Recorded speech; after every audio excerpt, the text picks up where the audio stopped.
Prezident İlham Əliyevin nəvəsi Əli Ağalarov Şahdağla foto paylaşıb. O fotoya bir vaxtlar Azərbaycanda qısa şərhini yazıb.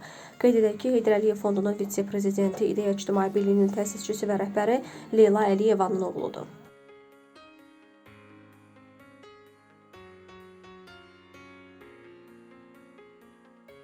Heydər Əliyev Fondunun vitse-prezidenti, İdeya İctimai Birliyinin təsisçisi və rəhbəri Leyla Əliyevan və Bakı Media Mərkəzinin rəhbəri Arzu Əliyeva Milli Onkologiya Mərkəzində müalicə alan uşaqları ziyarət edib, yeni il münasibətilə onlara bayram hədiyyələri paylayıblar. Bu barədə Leyla Əliyeva Instagram səhifəsində paylaşım edib. Allah bütün uşaqlara can sağlığı və şəfa versin deyə Leyla Əliyeva paylaşımında yazıb.